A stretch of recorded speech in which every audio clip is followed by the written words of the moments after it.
কি ব্যাপার? তুই এখানে আমার রুমে আসলি কিভাবে? আমি তো রুমের দরজা বন্ধ করে ঘুমিয়েছিলাম। তাহলে আপু, তুমি মনে হয় একটা কথা ভুলে গেছো। তোমার রুম আর আমার রুমের মধ্যকার ভিতর দিয়ে একটা দরজা আছে। সেটা দিয়ে তোমার রুমে আসা যাওয়া করা যায়। এটা তুমি ভুলে গেছিলে। হ্যাঁ, সেই সব কিছু না হয় বুঝলাম, কিন্তু তুই আমার রুমে কেন এসেছিস? আর আমার বিছানায় বা কি করছিস? আপু, তুমি তো বাইরে ঝড় তুফানের শব্দ শুনতেই পাচ্ছ। তুমি তো খুব ভালো করেই জানো ঝড় তুফান আমি খুব ভয় পাই। তাই তো একা একা রুমে ভয় পাচ্ছিলাম, আর সেজন্যই তোমার রুমে চলে এসেছি। হ্যাঁ, সেই সব কিছু না হয় বুঝলাম, কিন্তু তুই আমার রুমে কেন এসেছিস? আর আমার বিছানায় বা কি করছিস? তোকে আমার রুমে আসার অনুমতি কে দিয়েছে? আমি না তোকে বলেছি তুই কোনো দিনও আমার অনুমতি ছাড়া আমার রুমে প্রবেশ করবি না? তাহলে কেন তুই আমার রুমে অনুমতি ছাড়া আমার রুমে এসেছিস? দেখো আপু, আমি এত ঘুরিয়ে পেঁচিয়ে কথা বলতে পারি না, তাই তোমাকে সহজভাবেই বলে দিচ্ছি। তুমি তো খুব ভালো করেই জানো আমি তোমাকে পছন্দ করি, আর তোমাদের বাড়িতে বেড়াতে এসেছি। তোমার থেকে দূরে দূরে কি করে থাকি বলো? দেখ, তোকে আমি শেষবারের মতো বলছি, নিজেকে শুধরে নে। এই সব কিছু আমার একদমই ভালো লাগে না। তুই কেন বুঝতে পারিস না? কেন সব সময় এইভাবে আমার পেছনে পড়ে আছিস? তুই তো জানিস আমার একটা বয়ফ্রেন্ড আছে। তুমি তোমার বয়ফ্রেন্ডকে বলে দিও তুমি তাকে নয়, আমাকে ভালোবাসো। তাহলে আর তোমার কোনো বয়ফ্রেন্ড থাকবে না, সেই তোমাকে ছেড়ে পালিয়ে যাবে। নীল, এখন কিন্তু একদম বেশি বেশি হয়ে যাচ্ছে বলে দিলাম। তুই চুপচাপ আমার এখান থেকে চলে যা বলছি। আমি যাব না। তুমি কি করবে সেটা আমি দেখতে চাই। আমি এখানে তোমার সঙ্গে ঘুমাতে এসেছি, তাহলে আমি কেন চলে যাব? তোমার যা ইচ্ছে তাই করতে পারো। এই বলে নীল নেহার বুকে তার হাত দিয়ে আলতো করে চেপে দিল। এটা দেখে তো নেহা একদম রেগে গেল আর ঠাস করে নীলের গালে একটা চড় বসিয়ে দিয়ে বলল, তোর সাহস কি করে হয় আমার শরীরে বাজেভাবে টাচ করার? আমি আজকেই সবার সঙ্গে সব বলে দিব, আর তোর মুখোশ আমি খুলে দিব। তুই সব সময় আমার সঙ্গে এরকম করিস। আমি তোর বড় বোন হই, সেটা কি তুই ভুলে যাস? আমি কেন ভুলে যাব? তুমি তো নিজেই সেটা ভুলে যাও। আমি কি কখনো তোমাকে এটা বলেছি যে তুমি আমার আপন মায়ের পেটের বোন হও? তুমি তো শুধুমাত্র আমার বড় খালামণির একমাত্র আদরের মেয়ে। আমি তো সব সময় সেটাই মাথায় রাখি। তুই যদি সব সময় এইটা মাথায় রাখতে চাস আমি তোর বড় খালামণির মেয়ে, তাহলে তুই আমার সঙ্গে এসব করার সাহসও পেতি না। তোকে আমি শেষবারের মতো বলছি, আজকের পর থেকে তুই কখনো আমাদের বাড়িতে আসবি না, যতদিন না পর্যন্ত আমার বিয়ে হচ্ছে। ও মা, তুমি এটা কি বললে? তোমার অন্যত্র বিয়ে হয়ে যাবে আর আমি সেটা বসে বসে দেখব? হ্যাঁ, এরকমটা তো হতেই পারে না, কারণ আমি তোমাকে ভালোবাসি। ভালোবাসার বুঝতে খেলায় ইতর লম্পট চরিত্রহীন ছেলে একটা। বড় বোনের গায়ে হাত দিতে তোর লজ্জা করে না, যেখানে কিনা তার একটা বয়ফ্রেন্ড আছে? তুমি তোমার বয়ফ্রেন্ডের সঙ্গে ব্রেকআপ করে নিলেই তো পারো, তাহলেই তো আর কোনো সমস্যা থাকে না। যেখানে তুমি জানো আমি তোমাকে ভালোবাসি, সেখানে কেন তুমি তোমার বয়ফ্রেন্ডের সঙ্গে রিলেশন কন্টিনিউ করছো? কেন তুমি তোমার বয়ফ্রেন্ডের সঙ্গে ব্রেকআপ করছো না? বলো আমাকে। তুই কে সেটা আমাকে বল তো শুনি, যে তোর কথাই আমার বয়ফ্রেন্ডের সঙ্গে আমাকে ব্রেকআপ করতে হবে আর তোর মতো ফালতু একটা ছেলের সঙ্গে রিলেশন কন্টিনিউ করতে হবে? আমি নীল, আর তোমার হবু জামাই আমি। তোমাকে বিয়ে করব, তাই তুমি তোমার বয়ফ্রেন্ডের সঙ্গে রিলেশন ব্রেকআপ করবে। এই বলে নীল আপরে নেহার বুকে হাত রেখে আলতো করে চাপ দেয়। নেহার রাগে গজগজ করতে থাকে। কি করবে কিছুই বুঝতে পারছে না। এরকম ব্যাপার তো কারোর সঙ্গে শেয়ার করার মতো নয়।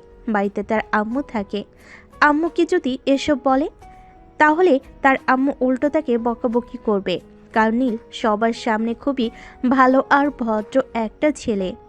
দেখ নীল, আমি কিন্তু এবার খুব রেগে যাচ্ছি। তোর সঙ্গে কিন্তু এবার খারাপ কিছু হয়ে যাবে বলে দিলাম। তুই চুপচাপ এখান থেকে চলে যা, তা না হলে কিন্তু ভালো হবে না। তুমি খারাপ কি করতে পারো আমি সেটাই দেখতে চাই। চাইলে তুমি আমাকে এখনই বিয়েও করতে পারো, তাহলে বাসরটাও সেরে নেব। নীলের বাচ্চা, তুই যাবি এখান থেকে? আমার কিন্তু সত্যিই মেজাজ খারাপ হয়ে যাচ্ছে বলে দিলাম। আমি কিন্তু তোকে গলা চেপে ধরবো। তুমি আমার গলা কেন চেপে ধরবে? চাইলে ওটাও চেপে ধরতে পারো, আমি তোমাকে কিছু বলবো না। নাম্বার যা কিছু আছে সব কিছুতেই তো শুধুমাত্র তোমারই অধিকার আছে। তাহলে আমি কেন তোমাকে বাধা দেব বলো? নেহা তখন খুব ভালোভাবে বুঝতে পারল আর যাই হোক নীলের সঙ্গে সে কোনোভাবেই কথায় পেরে উঠবে না। তাই সে কোনো কথা না বলে ধাক্কা দিয়ে নিজের উপর থেকে নীলকে সরিয়ে দিয়ে বিছানা থেকে নেমে সোজা ওয়াশরুমে চলে গেল। সে প্রায় 1 ঘন্টা ধরে ওয়াশরুমে বসে আছে। এটা দেখে নীল বলল, কি ব্যাপার ডার্লিং, তুমি ওয়াশরুমে বসে আছো কেন? আমাকে ভয় পেয়ে? আমার মতো একটা ছেলের সম্মুখীন হওয়ার সাহসটুকু তোমার নেই? তাহলে তুমি পুলিশের চাকরি পেলে কি করে বলো আমাকে শুনি। তুই এখনো এখানে বসে আছিস কেন? আমি তোর জ্বালায় বাথরুমে এসে বসে আছি, আর তুই কিনা এখনো আমার রুমে বসে আছিস। তুই এখান থেকে যা বলছি, তা না হলে আমি আজ সারা রাতে ওয়াশরুম থেকে বের হব না। তাহলে দরজাটা খোলো, আমি ওয়াশরুমের ভিতরে আসি আর তারপর সেখানেই তোমাকে আদর করব। কারণ এখন রাত আনুমানিক 2টার মতো বাজে, বাড়ির সবাই ঘুমাচ্ছে। তাছাড়া যে পরিমাণ ঝড় বৃষ্টি হচ্ছে, ওয়াশরুমের ভিতরে ঢাকঢোল পিটালেও কেউ শুনতে পাবে না। তুই যাবি এখান থেকে নাকি যাবি না, সেটা আমাকে বল। আমার কিন্তু এখন সত্যি সত্যি অনেক মেজাজ খারাপ হচ্ছে। নীল তখন বুঝতে পারল এই সময় হিতে বিপরীত হতে পারে, কারণ নেহা প্রচণ্ড পরিমাণে রেগে গেছে। আর এখন যদি নেহা ওয়াশরুম থেকে বের হয় তাহলে নেহা যা ইচ্ছে তাই করতে পারে। তাই নীল আর কোনো কথা না বলে নেহার রুম থেকে বের হয়ে চলে গেল আর যাওয়ার আগে বলে গেল, ডার্লিং আমি চলে যাচ্ছি, তবে তুমি কোনো চিন্তা করো না, আমি আবার আসবো। এখন শুয়ে ঘুমিয়ে পড়ো, সকালে তো তোমার ডিউটি আছে, ডিউটিতে যেতে হবে। এই বলে নীল সেখান থেকে বের হয়ে সোজা নিজের রুমে চলে গেল আর ঘুমিয়ে পড়ল। অপরদিকে নেহা আরও 10 মিনিট পর ওয়াশরুম থেকে বের হলো। নীল রুম থেকে চলে গিয়েছে কিনা এটা শিওর হচ্ছিল। তারপর বিছানায় শুয়ে ঘুমিয়ে পড়ল। পরের দিন সকালবেলা ঘুম থেকে উঠে ফ্রেশ হতে চলে গেল, কিন্তু সে ভুলে টাওয়াল আর ড্রেস নিতে ভুলে গেছিল। সব কিছু বিছানার উপর রেখেই ওয়াশরুমে চলে গিয়েছিল সে।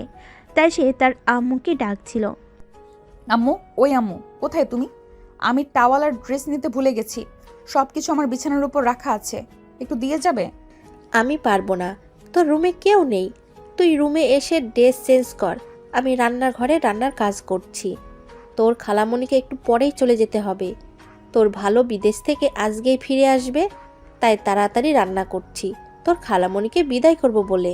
আম্মু, আমি জামা কাপড় সব খুলে নিয়েছি, এখন ওয়াশরুম থেকে বের হতে পারবো না, প্লিজ তুমি আমার জামা কাপড়গুলো আমার হাতে দিয়ে যাও, তাহলেই হবে। কিন্তু সেই কথাগুলো নেহার আম্মুর কান পর্যন্ত পৌঁছালো না। তিনি কাজে এতটাই ব্যস্ত ছিলেন যে নেহার এই কথাগুলো আর শুনতে পেলেন না। তিনি রান্নায় মন দিয়ে রান্না করতে থাকেন। এদিকে নেহা চেঁচামেচি করেই যাচ্ছিল, কিন্তু কোনো সারা শব্দ পাচ্ছিল না। ঠিক তখনই নীল রুম থেকে বের হয়ে নেহার রুমের সামনে দিয়েই নিচে যাচ্ছিল আর এই কথাগুলো শুনতে পেল। তাই সে নিজে নেহার জামা কাপড়গুলো নিয়ে ওয়াশরুমের সামনে যায় আর নেহাকে হাত বাড়াতে বলে, ডার্লিং, খালামণি কাজ করছে, এই নাও, আমি তোমার টাওয়েল আর ড্রেস নিয়ে এসেছি, দরজাটা খুলে এগুলো নাও। তুই কেন এখানে এসেছিস?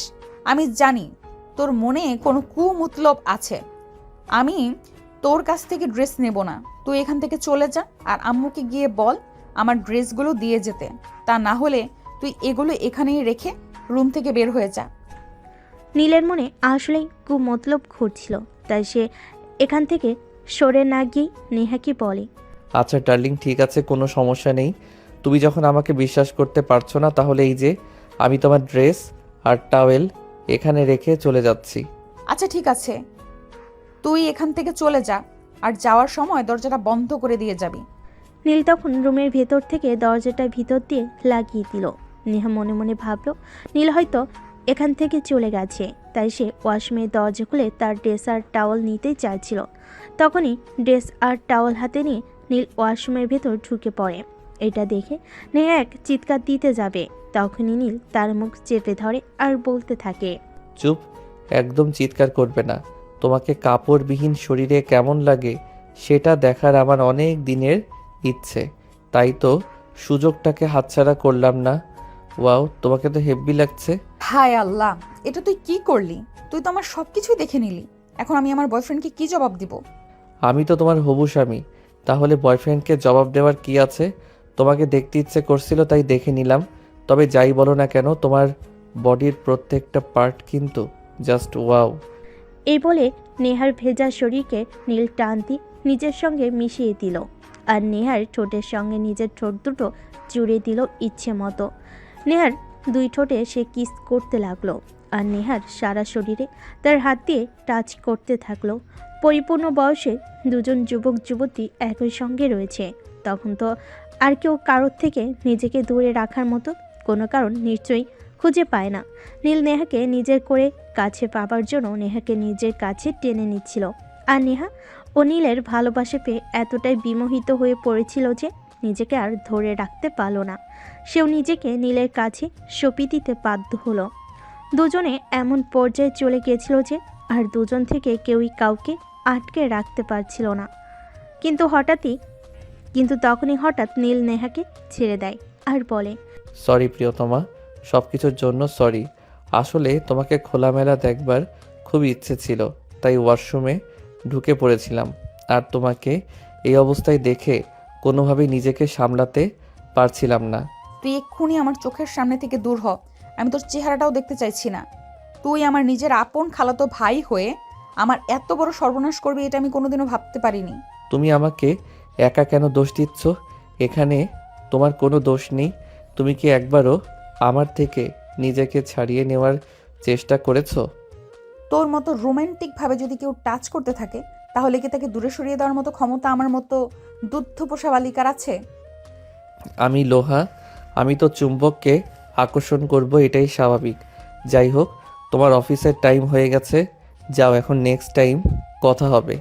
এই বলে নীল ওয়াশরুম থেকে বের হয়ে চলে আসলো, আর অপরদিকে নেহা নিজের ড্রেস চেঞ্জ করে রুমে চলে আসে, আর তারপর অফিসে যাওয়ার জন্য তৈরি হয়ে নেয়। তারপর নাস্তা করার জন্য নিচে আসে এবং টেবিলে বসে।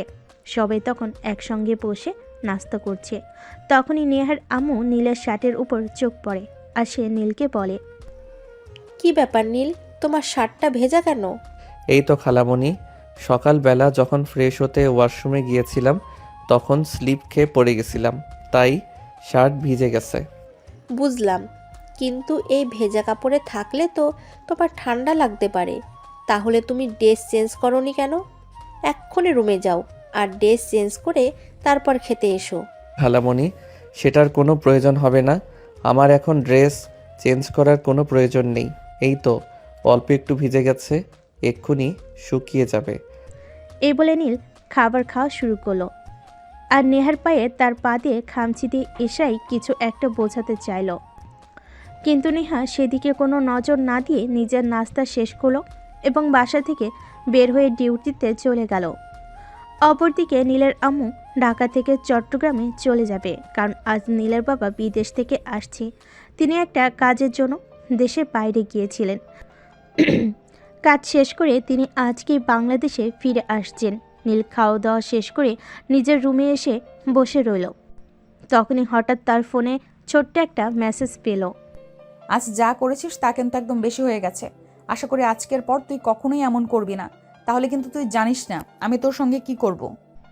এসব মেসেজের কোনো তোয়াক্কা না করে নীল তাই সে পরবর্তীতে আবার নেহাকে মেসেজ করে আর উল্টা জবাব দেয়। আজ যা হয়েছে পরবর্তীতে সেগুলো হতেই থাকবে। আমি তোমার কোনো কথাই শুনবো না, কারণ আমি তো তোমাকে বলেই দিয়েছি তোমাকে আমি আমার করে পেতে চাই। নেহা তখন তার মেসেজে আর কোনো রিপ্লাই দিল না। সেদিন বিকেলবেলা যখন নেহা বাসায় ফিরে আসলো, তখন নীল নেহার রুমে নেহার জন্য অপেক্ষা করছিল। নেহার রুমে এসে নীলকে দেখতে পেয়ে অনেকটা ছুটে গেল আর বলল, তুই এই সময়ে আমার রুমে কি করছিস? তোকে না বলেছি তুই কখনোই আমার রুমে আসবি না? তাহলে তুই কেন আমার কথা শুনিস না কেন? বারবার আমি না করার পরও আমার রুমে আসিস। আমি আমার বউয়ের রুমে আসি, তাহলে এখানে আমি অন্য কারো কোনো বাধা কেন শুনতে যাব? আমার বউয়ের রুমে আমি যখন ইচ্ছে তখন আসতেই পারি। আর এতে যদি কারোর কোনো আপত্তি থাকে তাহলে সে এই রুমে আসা বন্ধ করে দিক, তাহলেই তো সমস্যা মিটে যায়। লিসেন মিস্টার, তুই এটা ভুলে যাবি না, এটা আমার রুম আর পুরো বাড়িটাই আমার, কারণ আমি আমার বাবার একমাত্র মেয়ে। তাই আমার বাবার যত স্থাবর অস্থাবর সম্পত্তি আছে সব কিছুই কিন্তু আমার। হ্যাঁ, এবং আমি তার একমাত্র আদরের জামাই। তার পরবর্তীতে এই সকল সম্পত্তির একমাত্র উত্তরাধিকারী আমি। তাহলে আমি কেন কারোর কোনো কথাকে তোয়াক্কা করতে যাব। আমার মেজাজ খারাপ করিস না, এখনই রুম থেকে বের হবি বলছি। আমি ড্রেস চেঞ্জ করব আজকে। এমনিতেই অফিসে একটা বিষয় নিয়ে খুব ঝামেলায় পড়েছিলাম, মেজাজ খারাপ আছে। ও বেবি, তুমি অফিসে কোন কাজ নিয়ে ঝামেলায় ছিলে আর তার জন্য তুমি আমাকে মেজাজ দেখাচ্ছ? কিন্তু কেন? আমি তোমার হবু জামাই, আর জামাইকে ভালোবেসে কথা বলতে হয়। তোর ভালোবাসার গুষ্টি কিলে, তুই এক্ষুনি এখান থেকে যা, তা না হলে কিন্তু আমি তোর মাথাটা ফাটিয়ে ফেলবো বলে দিলাম। তাদের দুজনের চিৎকার শুনে নেহার আম্মু উপরে আসেন আর তাদেরকে বলেন, কি ব্যাপার, কি হয়েছে? তোরা দুজনে এভাবে চেঁচামেচি করছিস কেন? আন্টি, আমি আপুকে বললাম আজ বিকেলে আমাকে নিয়ে একটু ঘুরতে যেতে, কিন্তু আপু আমাকে নিয়ে যাবে না বলছে, তাই। কি রে নেহা, তুই সব সময় এরকম করিস কেন? ছেলেটা আমাদের এখানে কয়েকদিনের জন্য ঘুরতে এসেছে, তুই ছেলেটাকে নিয়ে একটু ঘুরতে যাবি, সেটাও তুই পারবি না? না, আমি পারবো না। আর পারার মতো কোনো কারণও খুঁজে পাচ্ছি না, কারণ আমি সারাদিন অফিস করে আসি, সেখানে আমাকে বিভিন্ন বিষয় হ্যান্ডেল করতে হয়, সব কিছু আমার মাথার উপর দিয়ে যায়। তাই আমারও প্রয়োজন আছে নিজের মাথাটাকে একটু সুস্থ রাখবার। আমি কেন তোর এই উগান্ডারের বংশধর ভাগ্নেকে নিয়ে ঘুরতে যাব আর নিজের মাথাটাকে খারাপ করতে যাব? দেখ নেহা, এখন কিন্তু একদম বেশি বাড়াবাড়ি হয়ে যাচ্ছে বলে দিলাম। তুই উগান্ডারের বংশধর কাকে বলছিস? তুই কত ভালো বংশের মেয়ে সেটা কি আমার জানা নেই?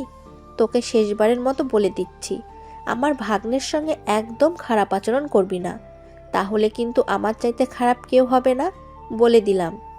তোমার যা ইচ্ছে তুমি তাই করতে পারো, তাতে আমার বিন্দু মাত্র মাথা ব্যথা নেই। কিন্তু এই উগান্ডারের বংশধরকে আমি কোথাও নিয়ে যেতে পারবো না, এটাই আমার শেষ কথা।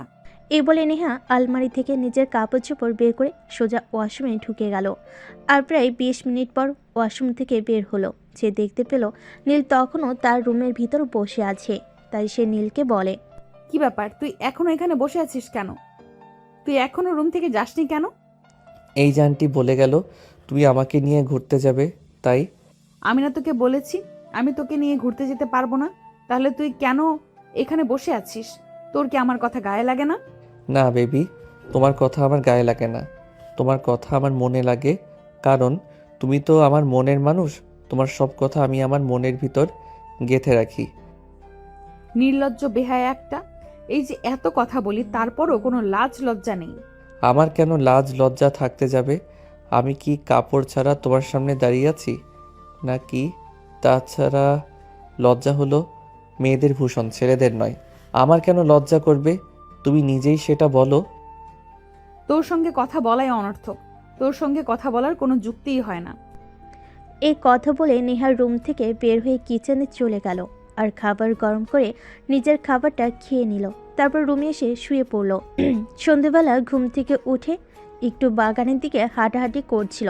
তখনই তার বয়ফ্রেন্ড তাকে ফোন দিল আর বলল, সুইটহার্ট, কোথায় তুমি?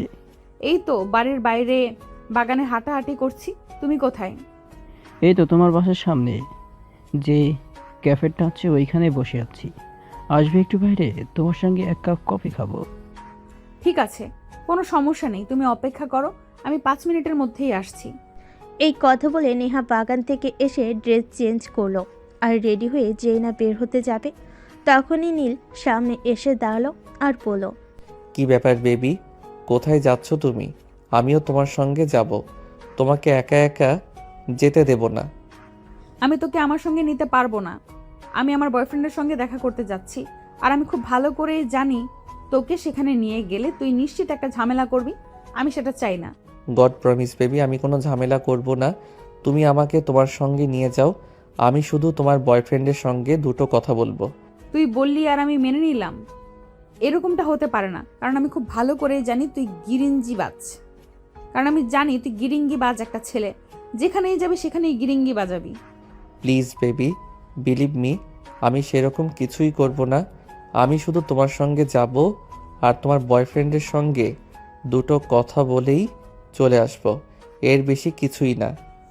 বললাম তো আমি তোকে আমার সঙ্গে নিব না, কারণ আমি খুব ভালো করেই জানি তুই ওপরে দেখতে যতটা ফিটফাট, তোর ভেতরটা ততটাই সদরঘাট।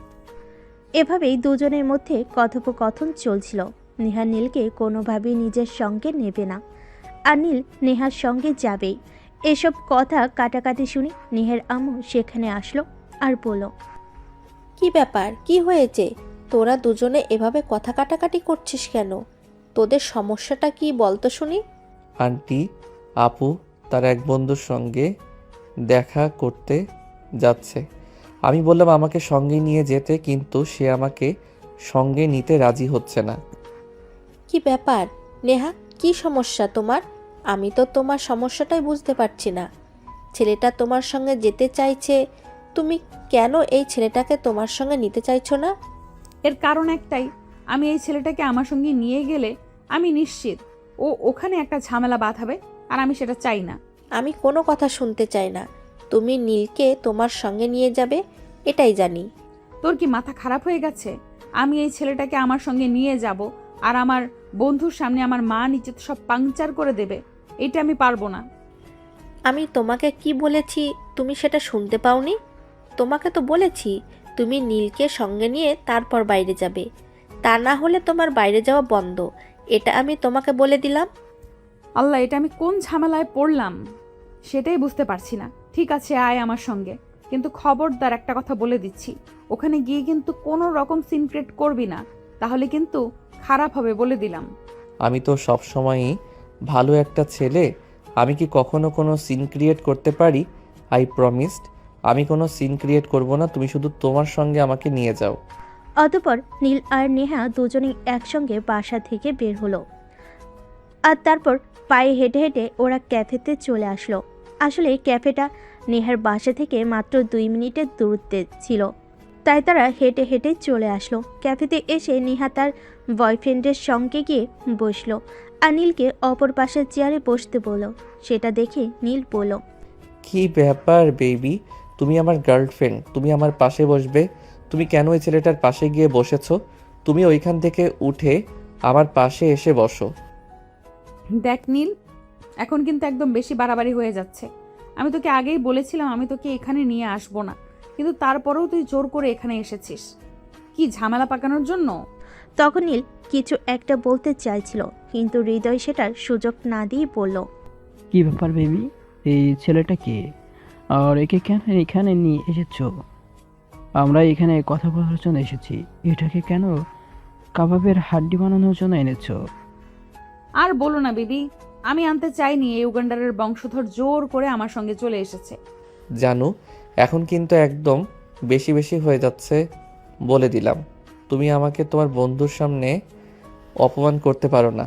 হাজার হোক আমি তোমার হবু হাজবেন্ড বলে কথা, তোমার সঙ্গে আমার বিয়ে হবে, আর নিজের হাজবেন্ডকে কেউ বন্ধুর সামনে এভাবে অপমান করে, এটা আমার জানা ছিল না। নীলের বাচ্চা, আমি তোর 2টা পায়ে ধরি, এখন দয়া করে তোর মুখটা বন্ধ কর। আমি তোর এসব পাগলামো পাগলামো কথাবার্তা আর নিতে পারছি না, দয়া করে তোর মুখটা বন্ধ কর। ঠিক আছে বেবি, আমি আর কোনো কথা বলবো না, কিন্তু তুমি ওই ছেলেটার সঙ্গে না বসে আমার পাশে এসে বসো। ঠিক আছে বেবি, আমি আর কোনো কথা বলবো না, কিন্তু তুমি ওই ছেলেটার সঙ্গে না বসে আমার পাশে এসে বসো, কারণ তুমি আমার হবু স্ত্রী, আর তুমি আমার সামনে অন্য একটা ছেলের সঙ্গে বসবে, এটা আমি মেনে নিতে পারবো না। দেখ নীল, এখন কিন্তু বেশি বাড়াবাড়ি হয়ে যাচ্ছে। আমি বলছি তুই এখান থেকে চলে যা, তা না হলে কিন্তু তোর সঙ্গে খারাপ কিছু হয়ে যাবে, যেটা তুই কল্পনাও করতে পারবি না। আমি বুঝতে পারছি না নেহা, তুমি এই পাগলামার্কা ছেলেটাকে কোথা থেকে ধরে নিয়ে এসেছো?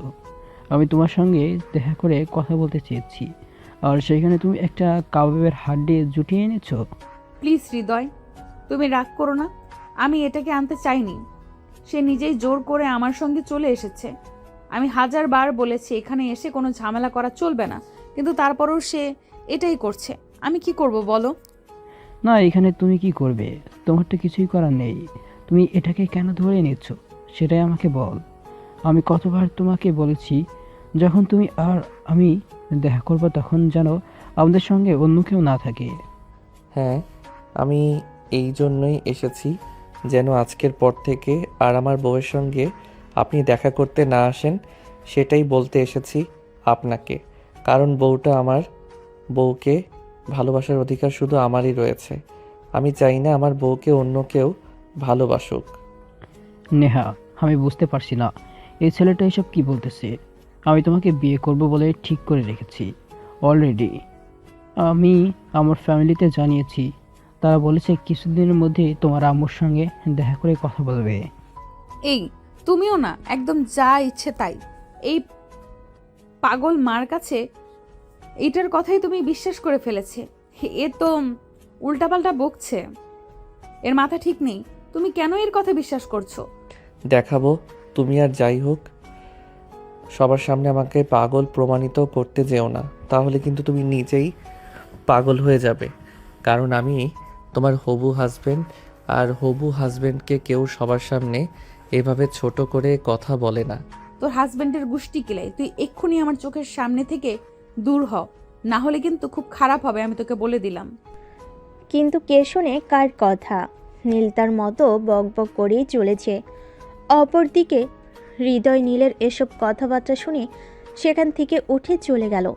এটা দেখে নেহা প্রচণ্ড ক্ষেপে গেল এবং নীলের কানে নিচে ঠাস ঠাস করে দুইটা বসিয়ে দিয়ে বলতে লাগলো, সব সময় আমার সব কিছুতে তোর নাক গলানো চাই, তাই না? এবার বল তোর কেমন লেগেছে? তোর কারণে আমার বয়ফ্রেন্ডের রাগ করে চলে গেছে। তুই তো এটাই চাইছিলি, এবার নিশ্চয়ই খুব খুশি হয়েছিস, তাই না? হ্যাঁ বেবি, অবশ্যই আমি অনেক খুশি হয়েছি। ছেলেটা তোমাকে ছেড়ে চলে গেছে, এর চাইতে খুশির খবর আমার কাছে আর কিছু হতে পারে নাকি? এবার তুমি ওই ছেলেটাকে সরাসরি বলে দেবে তুমি ওর সঙ্গে কোনো সম্পর্ক রাখবে না, তুমি আমাকে বিয়ে করতে চলেছ। শোন, আমার মাথা অতটাও খারাপ হয়ে যায়নি যে তোর মতো ফাজিলের বংশধর মার্কা ছেলেকে আমি বিয়ে করতে যাব। তুই যত দ্রুত সম্ভব আমাদের বাড়ি থেকে চলে যাবি, এটাই তোর জন্য বেটার অপশন। আর একটা কথা তোকে মনে করিয়ে দিচ্ছি, তুই কিন্তু ভুলে যাস না আমি পুলিশের এসপি। আমি কেন সেটা ভুলে যাব? তুমি পুলিশের এসপি, আমি সেটা খুব ভালো করেই জানি। আর আমি আবার বন্ধুদের সঙ্গে খুব গল্প করে বলি আমার হবু বউ পুলিশের এসপিতে চাকরি করে। হ্যাঁ, আমিও তোকে সেটাই মনে করিয়ে দিতে চাইছি। আমার সঙ্গে বেশি বাড়াবাড়ি করলে কিন্তু জেলের ঘানি টানিয়ে যাওয়ার কথাটা মনে রাখিস। ওকে ডার্লিং, কোনো প্রবলেম নেই। তোমাকে ভালোবাসার অপরাধে যদি আমাকে জেলের ঘানি টানতে হয় তাতেও আমার কোনো আপত্তি নেই। আমি হাসতে হাসতে তোমার জন্য ফাঁসির রশি গলায় ঝুলাতেও রাজি আছি। আমি মরে গেলেও এটা তো অন্তত বলতে পারবো যে আমি আমার ভালোবাসার মানুষটার জন্য মরে গেছি। হে আল্লাহ, তুমি আমাকে উদ্ধার করো। আমি বুঝতে পারছি না এ কেমন পাগলের পাল্লায় পড়েছি আমি, যে আমাকে একদম পাগল বানিয়ে ছেড়ে দেবে এমন অবস্থা তৈরি হয়েছে। এই বলে নেহা রেস্টুরেন্টের বিল মিটিয়ে রেস্টুরেন্ট থেকে বের হয়ে চলে আসলো। অপরদিকে নীল তার পিছন পিছন আসতে লাগলো। বাসে এসে কলিং বেল চাপ দিতে নেহার আম্মু এসে দরজা খুলে দিল। আর নেহাকে একা দেখে তিনি প্রশ্ন করলেন, কি ব্যাপার নেহা, তুমি একা কেন এসেছো? নীল কোথায়? নীলকে তোমার সঙ্গে দেখতে পাচ্ছি না কেন? দেখো আম্মু, তোমাকে আমি শেষবারের মতো বলে দিচ্ছি, এই ছেলেটাকে আমাদের বাড়ি থেকে বিদায় করো। আমি এই ছেলেটাকে আর জাস্ট সহ্য করতে পারছি না। আমার সব বিষয়ে তাকে কেন নাক গলাতে হবে? আমার কি এই বাড়িতে পার্সোনালিটি বলতে কোনো কিছু নেই নাকি? সব কিছুই আছে, কিন্তু তুমি এটা ভুলে যেও না, সে আমার একমাত্র বোনের একমাত্র আদরের ছেলে। তোমার চাইতে তার প্রায়োরিটি এই বাড়িতে অনেক বেশি। সো এই কথাটা তুমি সব সময় মাথায় রাখবে। আর ওর ব্যাপারে কখনোই আমার কাছে নালিশ জানাতে আসবে না। ওকে ঠিক আছে, আমি এই ব্যাপারে আর কখনোই তোমাকে কিচ্ছু বলবো না। তবে একটা কথা তুমি খুব ভালোভাবে মাথায় ঢুকিয়ে নাও, এই ছেলেটা যতদিন এই বাড়িতে থাকবে ততদিন আমি এই বাড়িতে থাকবো না। আমি আজকেই বাসা থেকে বের হয়ে যাচ্ছি। হোস্টেলের কথা বলে এসেছি, আমি ওখানেই থাকবো আর ওখান থেকে জব করব। এটা কিন্তু একদম বেশি বাড়াবাড়ি হয়ে যাচ্ছে। তুমি এরকমটা করবে না। আমি কিন্তু তোমার আব্বুর সঙ্গে সব বলে দেব। আর এসব কথা যে তোমার আব্বু অ্যালাউ করবে না সেটা কিন্তু তুমি খুব ভালো করেই জানো। তুমি বড় হয়েছো, সেটা ভালো কথা, কিন্তু তাই বলে এই নয় যে তুমি যা ইচ্ছে তাই করতে পারবে। কেন করতে পারবো না? আমি বড় হয়েছি, আমার ব্যাপারে সিদ্ধান্ত নেওয়ার অধিকার আমার আছে। তাহলে কেন তোমরা আমাকে সে সব কিছু থেকে বাধা দিচ্ছ? কেন এই ছেলেটাকে আমাদের বাড়ি থেকে বের করে দিচ্ছ? না বুঝতে পারছো না? আমি এটাকে যে সহ্য করতে পারছি না। বিদায় করো এই আপদটাকে এখান থেকে। না, তুমি তোমার মুখটা বন্ধ করো। আর চুপচাপ নিজের রুমে চলে যাও। আমি এ ব্যাপারে তোমার কাছ থেকে আর কোনো কথা শুনতে চাইছি না। নীল যতদিন মন চায় এই বাড়িতেই থাকবে। এ ব্যাপারে আমি তোমার কোনো মতামত গ্রহণ করব না। নেহা তখন আর কোনো উপায়ন্তর না পেয়ে সোজা নিজের রুমে চলে গেল আর দরজা বন্ধ করে দিয়ে বিছানায় শুয়ে রইল। তার কিছুক্ষণ পর নীল বাসায় আসলো। নীল বাসায় আসতেই নেহার আম্মু তাকে জিজ্ঞাসা করলো, কি ব্যাপার নীল, কি হয়েছে? তুমি কি নেহাকে কিছু বলেছিলে যে কারণে নেহা এভাবে রেগে গিয়েছে? খালামণি, তুমিও না, আমি একটু ফাইজলামো করছিলাম আর তার জন্য নেহা আপু এভাবে রেগে গেছে। এটা তো আমি ভাবতেই পারিনি সে আমাকে ছোট ভাই হিসেবে মেনে নিতেও পারে না। কেন এরকম করে বলবে আমাকে? হ্যাঁ, আমি সেটা বুঝতে পেরেছি। আসলে আমার মেয়েটা ইদানিং বড্ড হিংসুটে টাইপ হয়ে গেছে। সে তার পাশে কাউকে সহ্য করতে পারে না। সব কিছু তার কাছে বিরক্ত লাগে। ঠিক আছে, তুমি কোনো চিন্তা করো না, আমি দেখছি কি করা যায়। আমি এ ব্যাপারে নেহার সঙ্গে কথা বলবো।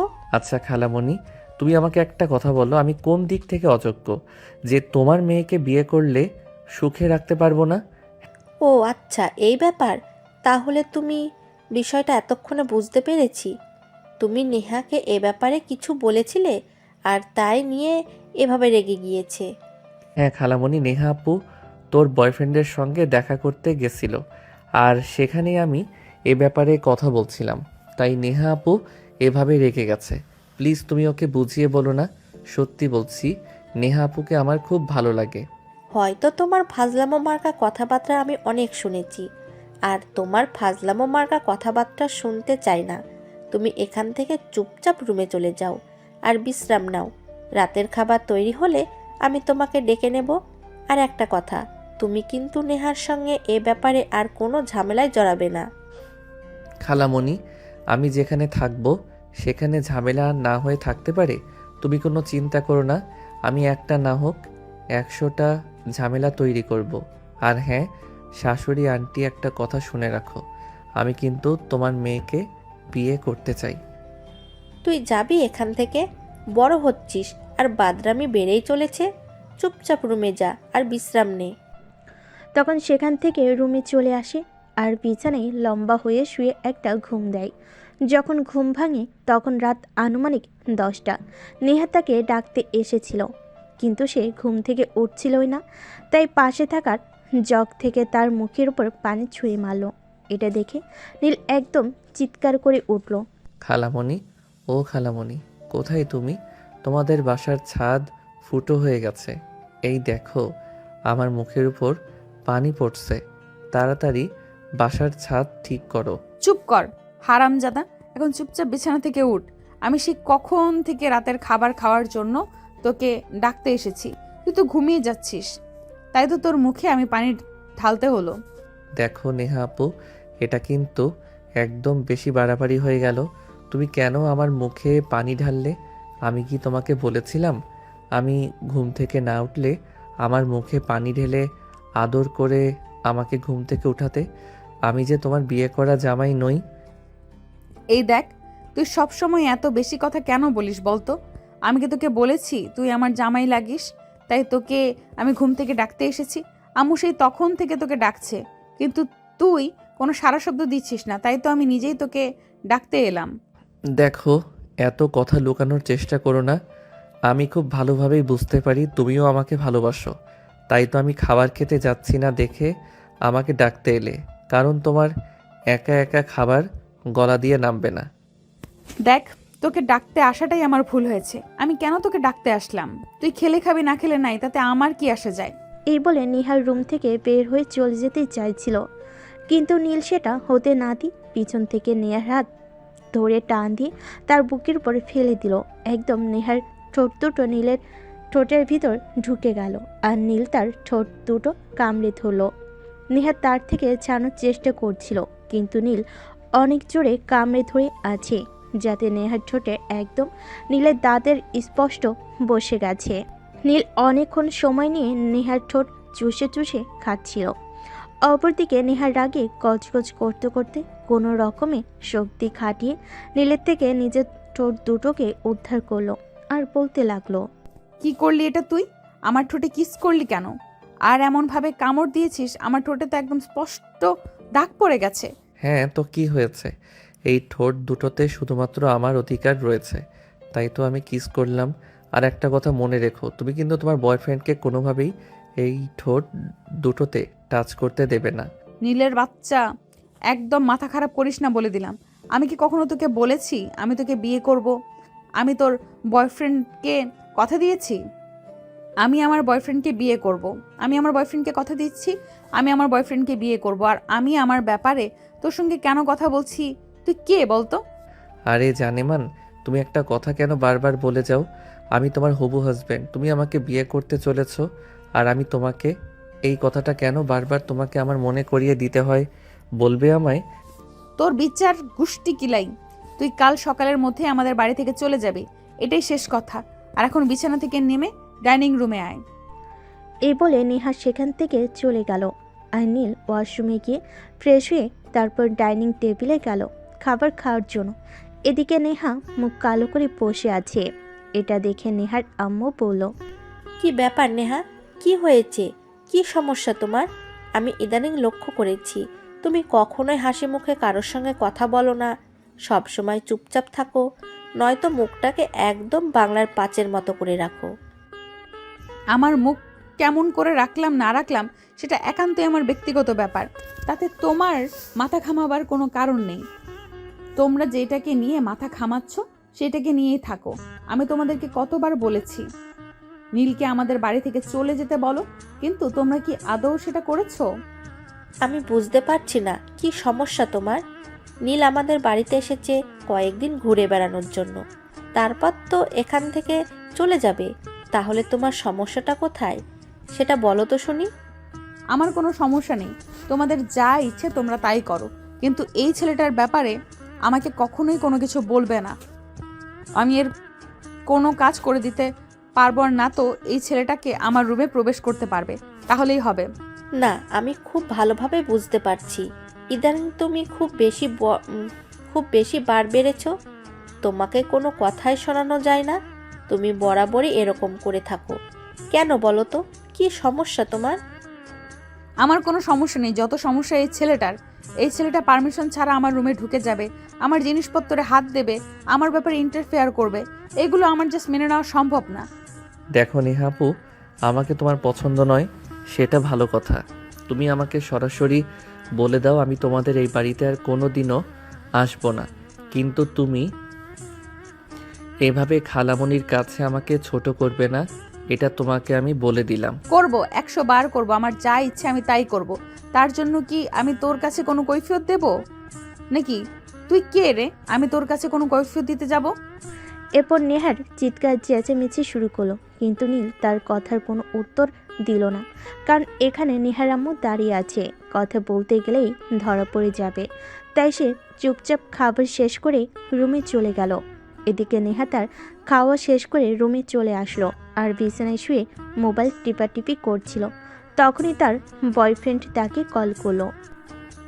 কি ব্যাপার? তোমাকে যে বলেছিলাম তোমার আম্মুর সঙ্গে কথা বলে এই উগান্ডার বংশধরকে তোমাদের বাড়ি থেকে বিদায় করতে, তার কি হলো? আর বলো না, এ ব্যাপারেই আমার সঙ্গে কথা বলছিলাম। যত সব ঝামেলা এখানে এসে পড়তে হয়, জানি না আল্লাহ এদেরকে কি মাটি দিয়ে বানিয়েছে। এত অপমান করার পরও এখানেই থেকে যাচ্ছে। আমি তোমার কাছ থেকে এত কথা শুনতে চাইনি। আমি শুধু শুনতে চাইছি এই ছেলেটা তোমাদের বাড়ি থেকে যাবে কি না যাবে। তা না হলে কিন্তু আমি তোমার সঙ্গে রিলেশন আর কন্টিনিউ করব না। কারণ এই ছেলেটার ব্যবহার আমি দেখেছি, সবসময় তোমার সঙ্গে গায়ে পড়ে থাকে। এগুলো আমার জাস্ট ভালো লাগে না। তুমি কি ভাবছো এগুলো আমার ভালো লাগে? আর আমি ওকে এখান থেকে তাড়ানোর জন্য কোনো কিছুই করছি না, আমি অনেক কিছুই করছি, কিন্তু আমি আমার মাকে এই ব্যাপারে বোঝাতেই পারছি না। তো আমি কি করব বলো আমাকে? আচ্ছা ঠিক আছে, আমি কোনো কথা শুনতে চাই না।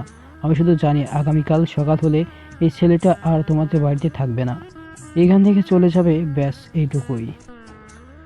এরপর হৃদয় নেহাকে আর কোনো কথা বলার সুযোগই দিল না, সোজা ফোনটা কেটে দিল।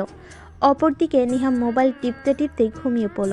পরের দিন সকালবেলা থেকে উঠে নাস্তা করে থানার উদ্দেশ্যে রওনা দিবে এমন সময় নীল তার সামনে এসে দাঁড়ালো। বেবি তুমি পিছনে বসো, আমি তোমাকে বাইক চালিয়ে থানায় পৌঁছে দিয়ে আসি। এটার কোনো প্রয়োজন হবে না, আমি বাইক চালাতে পারি। আমি সময় মতো আমার অফিসে যেতে পারবো। তোকে আমায় কোনো সাহায্য করতে হবে না। তুই তোর নিজের চরকায় তেল দিয়ে কিভাবে তুই কি করবি না করবি সেটা নিয়ে চিন্তা কর। আমার পেছনে তোর কোনো টাইম ওয়েস্ট করার প্রয়োজন নেই। তুমি যে কি বলো না বেবি, আমি কেন তোমার পিছনে টাইম ওয়েস্ট করতে যাব? তুমি আমার 10টা না 5টা না একটা মাত্র হবু বউ। তোমার জন্য তো আমি এইটুকু করতেই পারি। যাও তুই পিছনে বসো, আমি তোমাকে থানায় পৌঁছে দিচ্ছি। এই বলে নীল বাইকে উঠে বসলো। নেহাও তখন কোনো উপায়ন্তর না পেয়ে নীলের পেছন উঠে বসলো, কারণ সে খুব ভালো করেই জানে নীলকে এখন যে যাই বলুক না কেন কোনো কথাই শোনাতে পারবে না। তাই নেহা আর তর্কে না গিয়ে গাড়িতে উঠে বসলো। থানায় এসে পৌঁছাতেই তাদের 20 মিনিটের সময় লাগলো। বাইক পার্ক করে নেহা থানার ভিতরে ঢুকে গেল। অপরদিকে নীল তার পিছন পিছন আসছিল, সেটা খেয়াল করেনি। নিজের কেবিনে গিয়ে বসতেই নীল তার সামনে গিয়ে দাঁড়ালো আর বলল, কি ব্যাপার বেবি, আজ প্রথমবার তোমার অফিসে আসলাম আর তুমি আমাকে একটা চা কফি পর্যন্ত অফার না করে চুপচাপ অফিসের ভিতরে চলে আসলে, এটা কি হতে পারে? তুই তো এমন কেউ নয় যে তোকে আমার অফিসে ডেকে এনে চা কফি অফার করতে হবে। আমি তোমার হবু হাজব্যান্ড। এটা তুমি কেন বারবার ভুলে যাও বলো তো? হবু হাজব্যান্ডের সঙ্গে কেউ এরকম ব্যবহার করে? তোর হাজবেন্ডের গুষ্টি কিলাই, তুই এক্ষুনি চুপচাপ এখান থেকে চলে যা। তা না হলে কিন্তু ভালো হবে না বলে দিলাম। কি করবে তুমি? তুমি আমাকে কাস্টডিতে ঢুকাবে? সেটাও করতে পারো, তাতে আমার বিন্দু মাত্র আপত্তি নেই। তোমার যা ভালো লাগে তুমি তাই করতে পারো। আচ্ছা ঠিক আছে, তবে তাই হোক, কারণ তুই কে জানি আমাকে খুব জ্বালাচ্ছিস। আমি আর তোর জ্বালাতন সহ্য করতে পারছি না। এবার এর একটা বিহিত করা প্রয়োজন। এ বলে নেহা তখনই কনস্টেবলকে ডাক দিল। কনস্টেবল, এক্ষুনি এই ছেলেটাকে কাস্টাডিতে ঢুকান, আর এর বিরুদ্ধে আমি এফআইআর করব। কিন্তু ম্যাডাম, আমার হাতে তো কোনো এফআইআর এর কাগজ নেই, তাহলে আমি কিভাবে একে কাস্টডিতে ঢোকাবো? আমি বলছি তাই ঢুকাবেন। আমি এটার এসপি, আমার কথার কি আপনার কাছে মূল্য নেই? আচ্ছা ম্যাডাম, ঠিক আছে, কোনো সমস্যা নেই, আমি এখনই এই ছেলেটাকে কাস্টডিতে ঢোকাচ্ছি। কিন্তু এরপর যদি আমাকে অন্য কোনো সমস্যায় করতে হয় তাহলে কিন্তু সেটা আপনাকে দেখতে হবে। ঠিক আছে, ওসব নিয়ে আপনাকে কোনো চিন্তা করতে হবে না। আমি এক্ষুনি এর বিরুদ্ধে এফআইআর লিখছি। আপনাকে কখনো কোনো ঝামেলায় পড়তে হবে না এই বিষয় নিয়ে। আপনি শুধু একে কাস্টাডিতে ঢুকান, বাকিটা আমি দেখছি।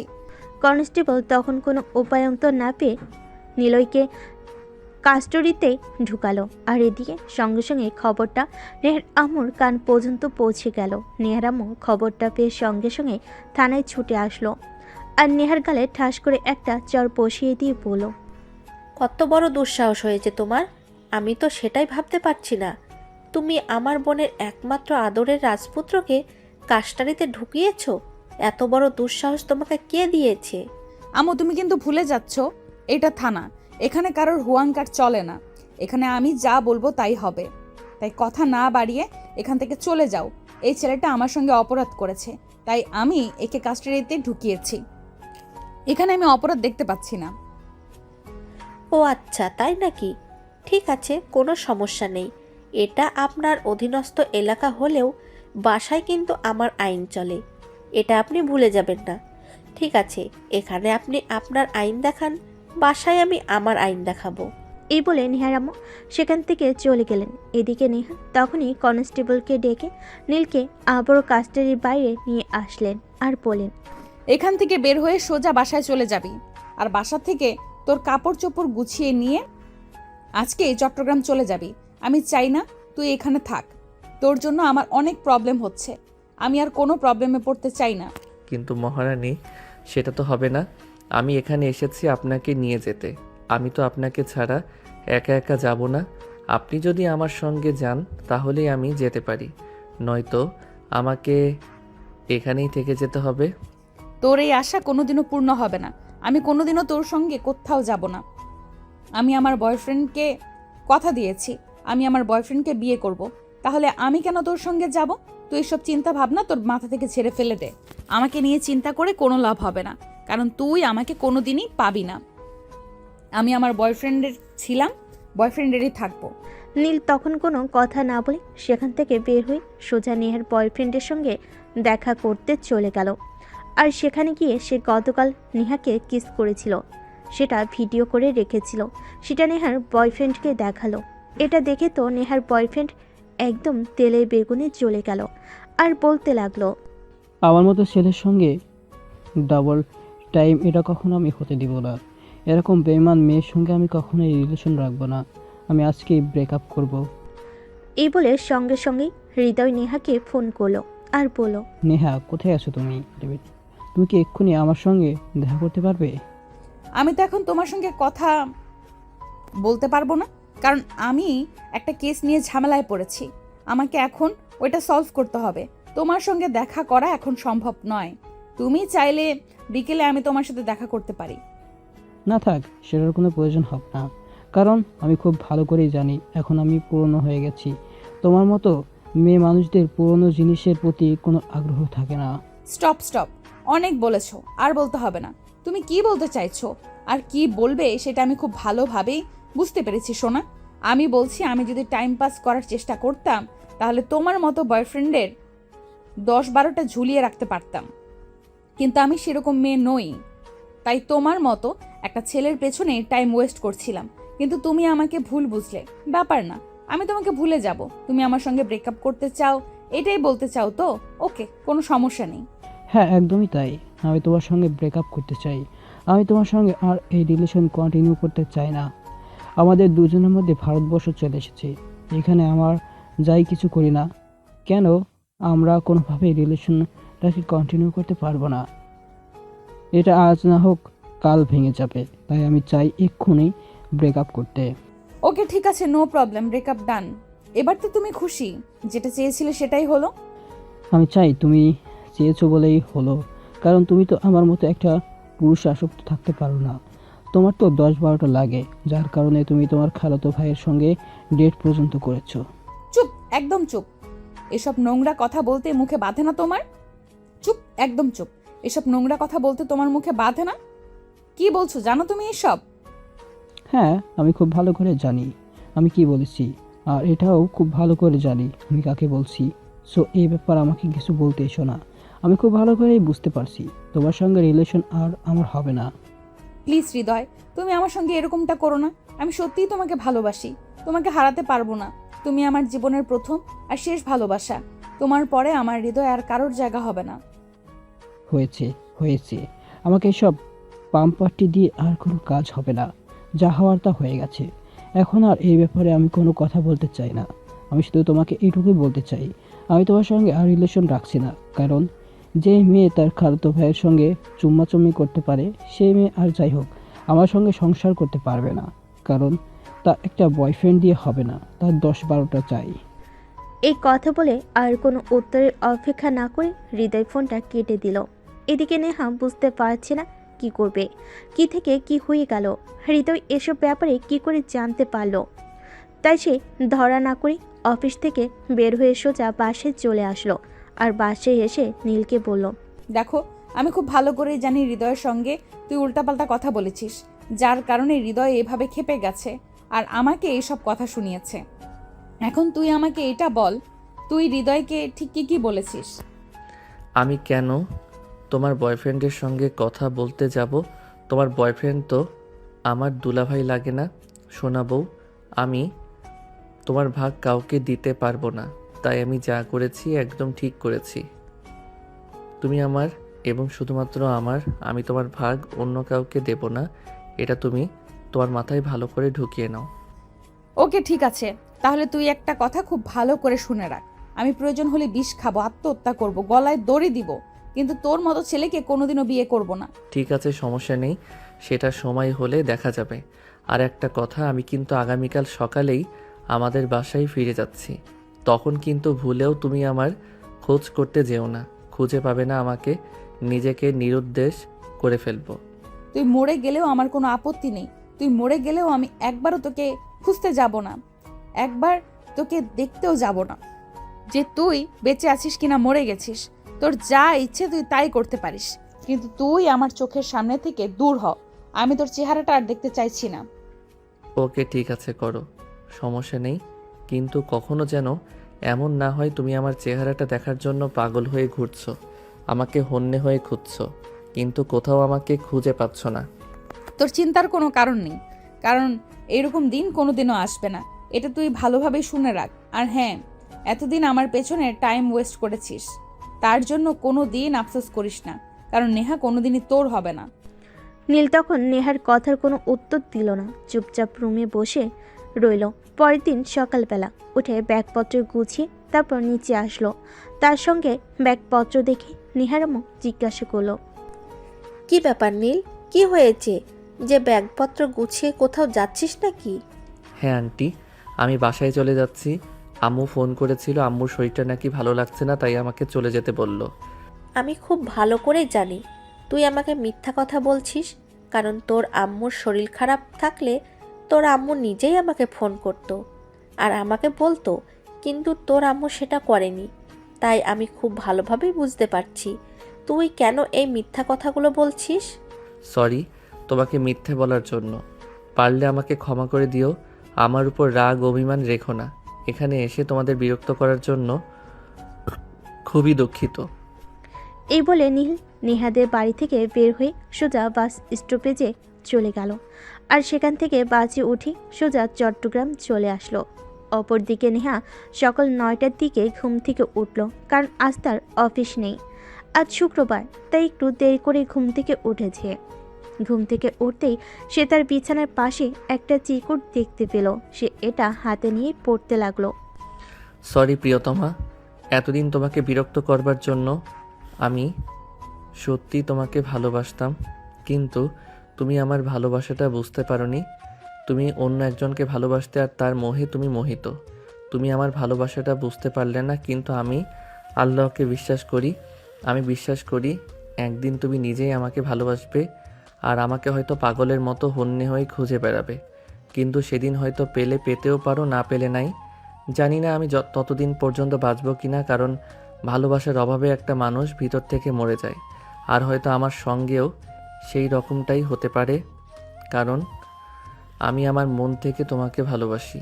আমার মনের মণিকোঠার মানুষটা যখন থাকবে না, তখন জানি না আমার মনের অবস্থা আমি কি করে বাঁচব। আমি তোমার চাইতে বয়সে ছোট, সেটা ঠিক আছে, কিন্তু একটা কথা মনে রেখো, ভালোবাসা কখনো বলে আসে না। তুমিও প্রাপ্তবয়স্ক আর আমিও, আমাদের মধ্যে ভালোবাসাটা হতেই পারে, সেখানে বয়স ডাজ নট ম্যাটার। কিন্তু তুমি আমার সামনে যখন তোমার বয়ফ্রেন্ডের সঙ্গে কথা বলতে কিংবা তার সঙ্গে দেখা করতে যেতে, সেই বিষয়গুলো আমাকে খুবই কষ্ট দিত। তাই আমি তোমার বয়ফ্রেন্ডকে উল্টাপাল্টা বুঝিয়ে তোমার থেকে দূরে সরাতে চেয়েছিলাম, কিন্তু আমি সেটা পারলাম না। শুধু তোমার বয়ফ্রেন্ডকে বলে দিও আমি তোমাকে পাওয়ার জন্য এগুলো করেছিলাম, কিন্তু তুমি তো আমায় ভালোবাসো না। তাহলে তোমার পেছনে এভাবে পড়ে থেকে ছ্যাঁচড়ার মতো অপমান পেয়ে কী লাভ হলো?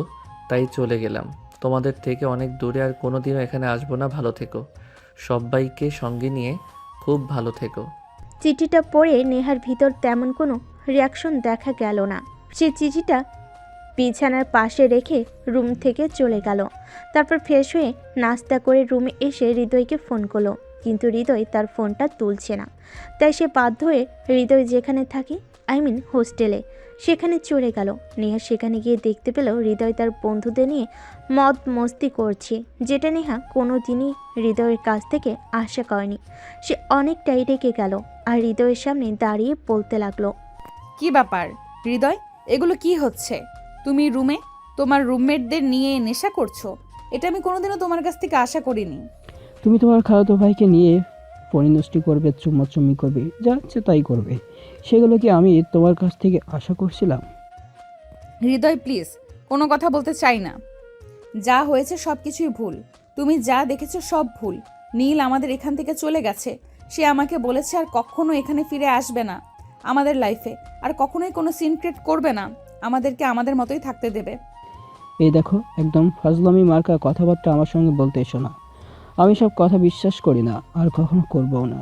তুমি চুপচাপ এইখান থেকে চলে যাও, এটাই ভালো হবে।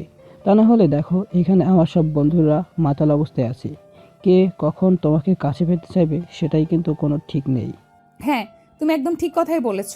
আমার এখানে আসাটাই উচিত হয়নি, কারণ আমি তো জানতামই না যে তোমরা এখানে নেশা করছো। তাহলে তো আমি পুলিশ নিয়ে তারপর আসতাম, তোমাদেরকে কাস্টাডিতে ঢুকাতাম। কারণ তোমরা যেইভাবে ওপেনে নেশা করছো, এটা যুব সমাজের জন্য একটা ক্ষতিকর, সেটা তোমরা বুঝতে পারছো না। এই মেয়ে শোন, এত নীতিকথা আমাদেরকে শোনাস না। আমরা তোর নীতিকথা শুনতে বলছি, আমরা তো নীতিকথা শুনতে বসিনি। তুই এইখানে এসেছিস, বেশ ভালো কথা। চুপচাপ এইখান থেকে চলে যা, তা না হলে কিন্তু নিজের ইজ্জত নিয়ে ফিরতে পারবি না, বলে দিলাম। হো তাই নাকি? ইন্সপেক্টর নেহাকে ইজ্জতের ভয় দেখাচ্ছিস? জানিস আমি তোদের কি করতে পারি? তুই কিছু করতে পারবি না, তুই এখানে ডিউটিতে আসিস, আর নয়তো তোর গায়ে পুলিশের পোশাক আছে। এখন তুই আর 5টা সাধারণ মেয়ের মতোই আমাদের কাছে চাই, ডেভিড। এখন তুই আর 5টা সাধারণ মেয়ের মতোই আমাদের কাছে, তাই তোর সঙ্গে এমন কিছু করব যেটা তুই কল্পনাও করতে পারবি না। তার চাইতে বরং এটা ভালো হবে চুপচাপ এইখান থেকে চলে যা। যাব না আমিও দেখতে চাই তুই ঠিক কি করতে পারিস আমার সঙ্গে। এটা আমার দেখার বিষয়। এ বলেই নেহা তর্ক করছিল হৃদয়ের সঙ্গে। এদিকে মদ খেতে খেতে তার অবস্থা এতটাই বেসামাল হয়ে পড়েছিল, তার মুখ দিয়ে যা ইচ্ছে তাই বের হয়ে আসছিল। নীল নেহাকে অকথ্য ভাষায় গালিগালাজ করছিল, সেই সঙ্গে তার বন্ধুরাও। এভাবে চলতে চলতে একটা সময় তো বিষয়টা এত দূর পর্যন্ত চলে গেল যে হৃদয়ের এক বন্ধু নেহাকে ব্যাড টাচ করতে শুরু করলো।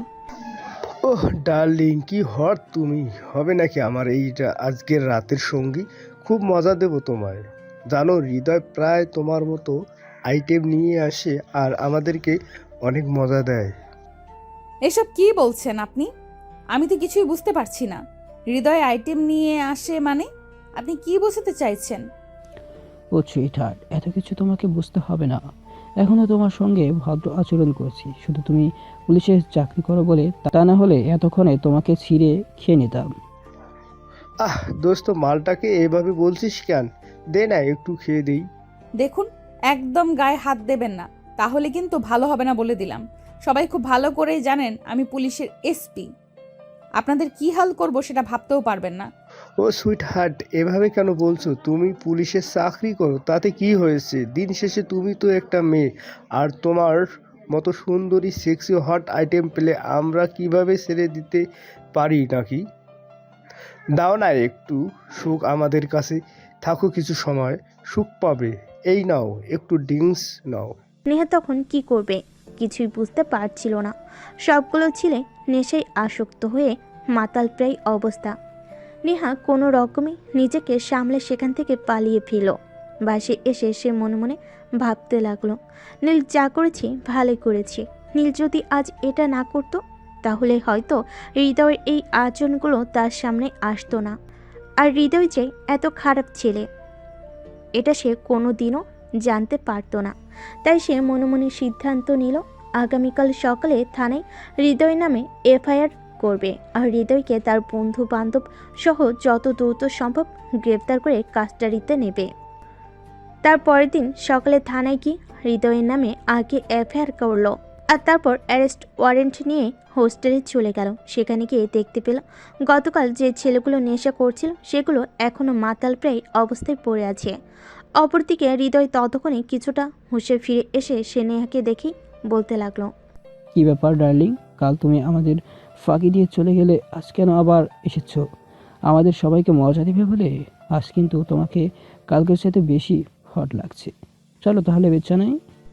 কথাটা বলতে না বলতে নেহা তার দুই গালে ঠাস ঠাস করে বেশ কয়েকটা চর বসিয়ে দিল, আর তারপর হাতে হ্যান্ডকাপ পরিয়ে থানায় নিয়ে চলে গেল, সে সঙ্গে হৃদয়ের সব বন্ধু বান্ধবকেও। অপরদিকে নীল বাড়িতে ফিরে গিয়েছে দেখে তার আম্মু বলল, কি ব্যাপার নীল, তুমি তো বলেছিলে বড় খালাদের ওখানে তুমি এবার অনেক দিন থাকবে, কিন্তু কি হলো, তোমার এত তাড়াতাড়ি চলে আসলে কেন?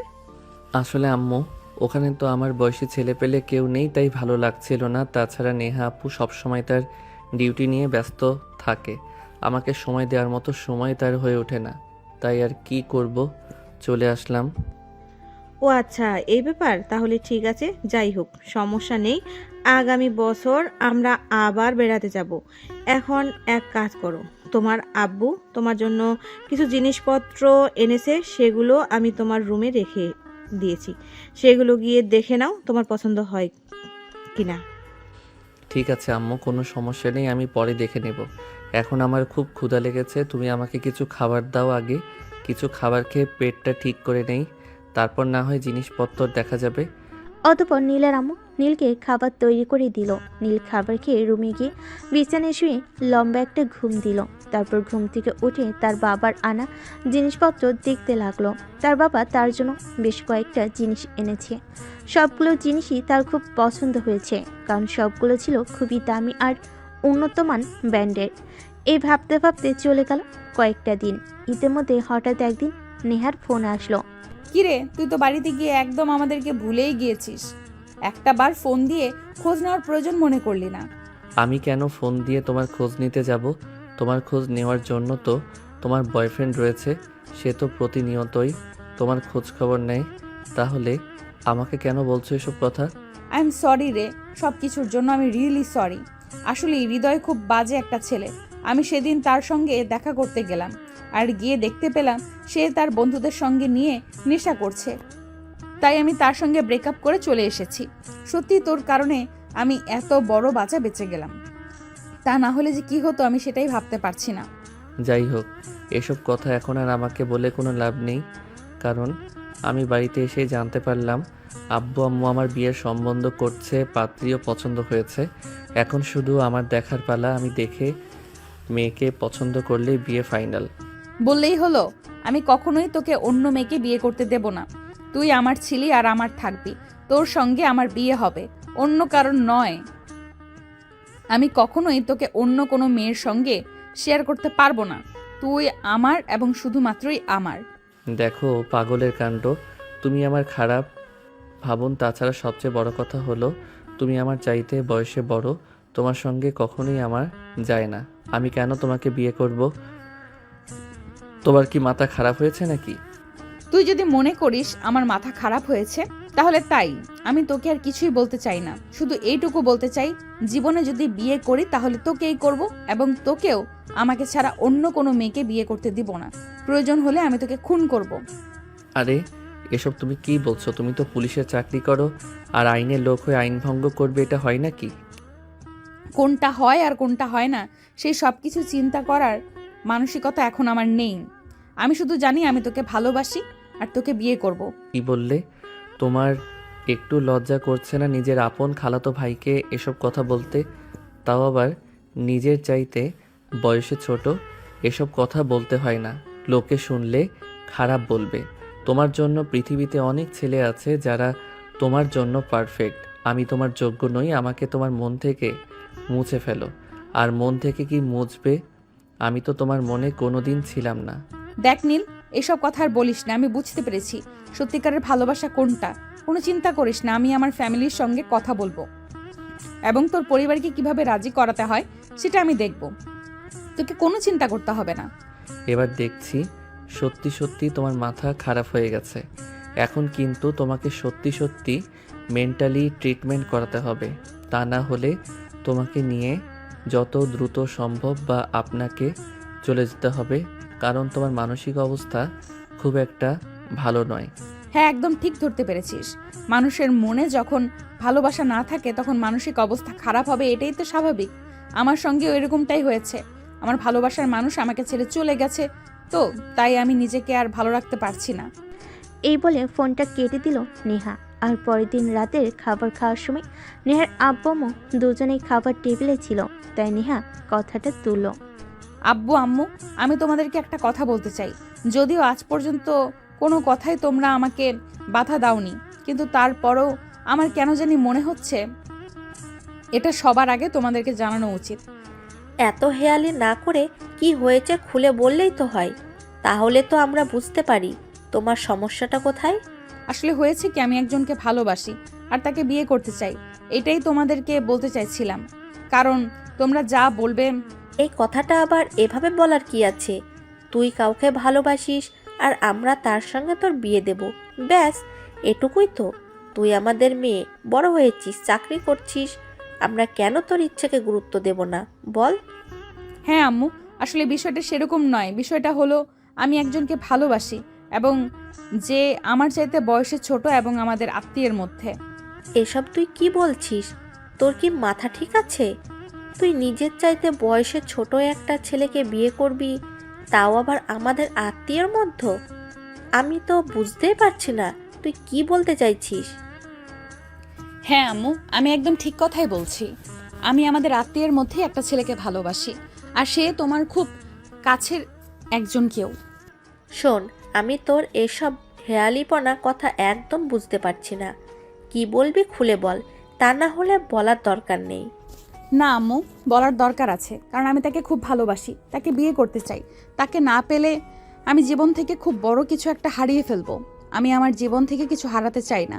যে আমাকে ভালোবাসে এবং যার কাছে আমি খুব ভালো থাকবো, তাকে আমি আমার জীবনে আপন করে নিতে চাই। আচ্ছা বাবা, ঠিক আছে, সেসব কিছু না হয় বুঝলাম। এখন তুই আমাকে এটা বল অন্তত, যে ছেলেটাকে আর কাকে তুই এত বেশি ভালোবাসিস, কাকে এত বেশি বিশ্বাস ভরসা করিস, যার কাছে তুই ভালো থাকবি? আম্মু সেই ছেলেটা অন্য কেউ নয়। সে তোমার একমাত্র আদরের বোনের ছেলে নীল। তাকে আমি ভালোবাসি, আর সে নিজেও আমাকে অনেক বেশি ভালোবাসে। তাই তো সে আমার বয়ফ্রেন্ডের সঙ্গে আমার ব্রেকআপ করিয়েছে। তোর কি মাথা খারাপ হয়ে গেছে নাকি? আমি সেটাই বুঝতে পারছি না। নীল সেদিনের ছেলে, সবেমাত্র অনার্স থার্ড ইয়ারে পড়াশোনা করছে, আর তুই কিনা তাকে বিয়ে করতে চাস? হ্যাঁ আম্মু, একদম ঠিক শুনতে পেয়েছো। আমি নীলকে বিয়ে করতে চাই, কারণ সে আমাকে ভালোবাসে, আর ভালোবাসার মানুষকে ভালোবেসে আগলে রাখতে হয়, তাহলেই জীবন সুন্দর হয়। এসব কথাবার্তা নেহার আব্বু চুপচাপ বসে বসে শুনছিলেন। তিনি কোনো উত্তরই দিচ্ছিলেন না। তাদের দুজনের কথা বলা শেষ হলে নেহার আব্বু বলেন, ঠিক আছে, আমি তোমার কথা মেনে নিলাম। আমি এ ব্যাপারে নীলের আব্বু আম্মুর সঙ্গে কথা বলবো। যদি তারা রাজি থাকেন তো আমি তোমাদের দুইজনকে এক করে দিতে পারি। ঠিক আছে আব্বু, থ্যাংক ইউ সো মাচ। আমি জানতাম আব্বু, আমাদের এই ব্যাপারে কোনো সহযোগিতা না করলেও তুমি আমাকে অনেক সহযোগিতা করবে, কারণ আমি তোমার একমাত্র আদরের রাজকন্যা। তুমি আমাকে সহযোগিতা না করে থাকতেই পারো না। 10টা না 5টা না, আমি তোমার একটা মাত্র মেয়ে বলে কথা। হয়েছে, আমাকে আর পাম দেওয়া কোনো প্রয়োজন নেই, কারণ আমি খুব ভালো করেই জানি আমার মেয়ে কোথায় সুখে থাকবে সেটা আমার মেয়ে নিজেই খুব ভালোভাবে বুঝবে। তাই আমি তোমার উপর এই সিদ্ধান্তটা ছেড়ে দিয়েছিলাম। তা না হলে তুমি যথেষ্ট বড় হয়েছ। আমি তোমাকে আগেই বিয়ে দিয়ে দিতাম, কিন্তু আমি চাইতাম তোমার নিজের লাইফের সিদ্ধান্ত তুমি নিজেই নাও। হ্যাঁ আব্বু, you are so good. Thank you so much আব্বু, থ্যাংক ইউ সো মাচ। আমি তোমাকে বলে বোঝাতে পারবো না আজ আমি কতটা খুশি। তুমি আমার জীবনে আজ কতটা খুশি এনে দিয়েছো। ঠিক আছে মামনি, এখন তুমি নিজের রুমে যাও আর বিশ্রাম নাও। আমি নীলের আব্বু আম্মুর সঙ্গে কথা বলে তারপর তোমাকে জানাবো। নেহা তখন নিজের রুমে চলে গেল। আর এইদিকে 2-3 দিন পর নেহার আব্বু নীলের বাড়িতে ফোন দিল আর নীলের আম্মুর সঙ্গে কথা বলল। আসসালামু আলাইকুম। সালিকা, কি অবস্থা, কেমন আছো? ওয়ালাইকুম আসসালাম। এই তো আল্লাহর অশেষ রহমতে ভালোই আছি। আপনাদের কি খবর? আপনারা কেমন আছেন? আর নেহা মামুনি কেমন আছে? এই তো আল্লাহর রহমতে ভালোই আছি সবাই। আসলে আমি তোমার সঙ্গে একটা ব্যাপারে কথা বলতে ফোন দিয়েছিলাম। নীলের আব্বু কি বাসায় আছে? হ্যাঁ, বাসায় আছে, এবং আমরা একসঙ্গেই বসে গল্প করছিলাম।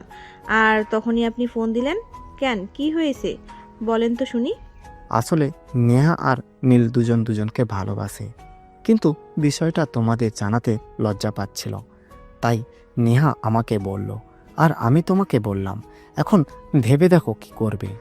এটা আপনি কি বলছেন? নেহা নীলের চাইতে বয়সে বড়। তাছাড়া নীলের আব্বু এটা মেনে নিবে কিনা সেটা আমি জানি না, তাই আমি আপনাকে কিছুই বলতে পারছি না।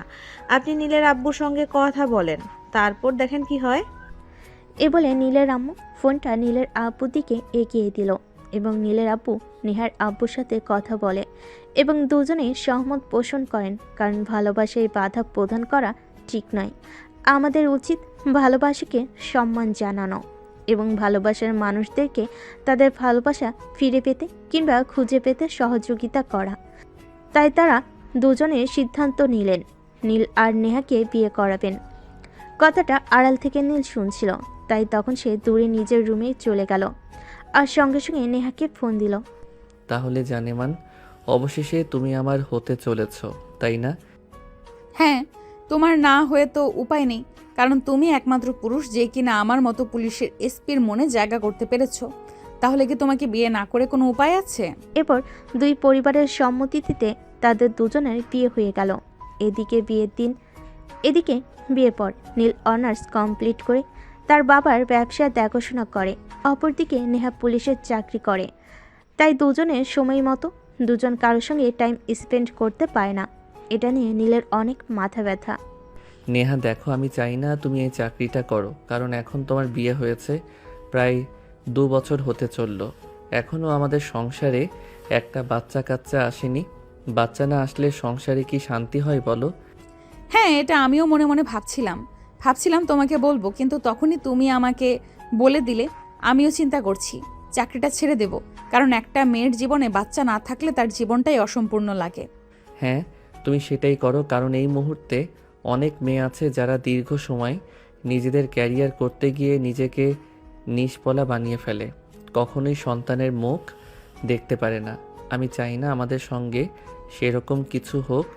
আমাদের ঘরে একটা ফুটফুটে সন্তান আসুক, হোক না সেই মেয়ে। তাছাড়া আমি তো মেয়েকে ভালোবাসি, আমার মেয়ে সন্তান হলেও কোনো আপত্তি নেই, বরং আমরা সবাই খুব খুশি হব। তোমার কথাটা আমার মনে একটু খটকা লাগলো, কারণ মেয়ে বলে কি তারা মানুষ নয়? মেয়েদের কি বেঁচে থাকার অধিকার নেই, ভালোবাসার অধিকার নেই? হ্যাঁ, অবভিয়াসলি সব কিছুই আছে, কারণ মেয়ে মানুষ না থাকলে পৃথিবীটা এত সুন্দর হতো না। আমি তোমাকে এই কথাটা বলেছি, তার পেছনের কারণ হলো অনেক ফ্যামিলি আছে যারা মেয়ে মানুষ জন্ম নিলে সেটাকে ভালোভাবে দেখে না। তারা সবসময় ছেলে মানুষকেই শুভ বলে মনে করে, কিন্তু আমি মনে করি মেয়ে হলো ঘরের লক্ষ্মী মেয়ে। যে ঘরে থাকে না সেই ঘরে কখনো লক্ষ্মী থাকে না। এই যে দেখো, তুমি আমাদের বাড়িতে আসার পর থেকে আমাদের ব্যবসায় কত প্রফিট আসছে।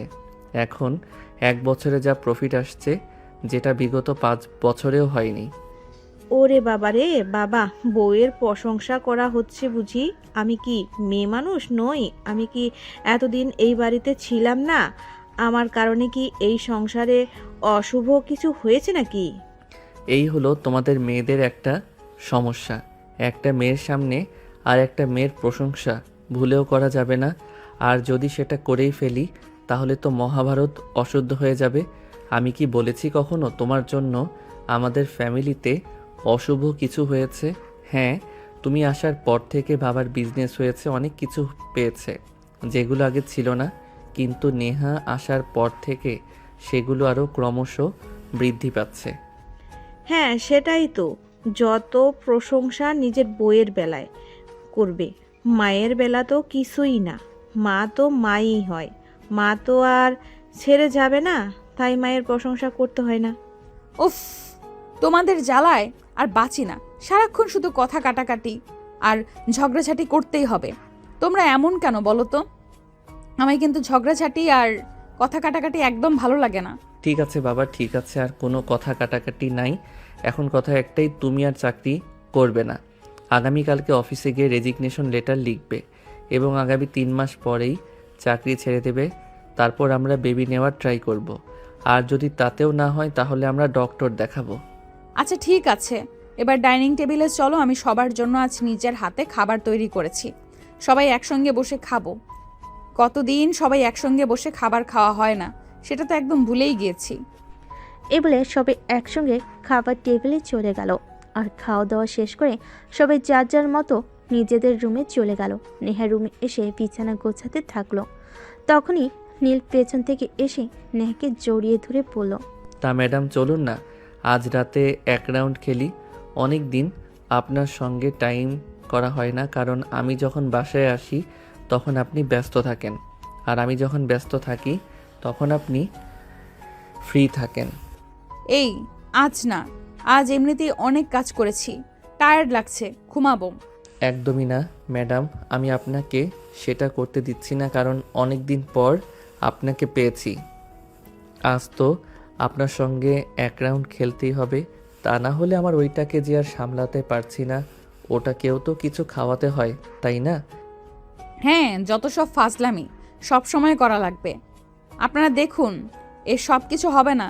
আমি এখন ঘুমাবো, আর আপনি আমাকে কোনো বিরক্ত করবেন না, এটাই আমার শেষ কথা। কিন্তু কে শুনে কার কথা?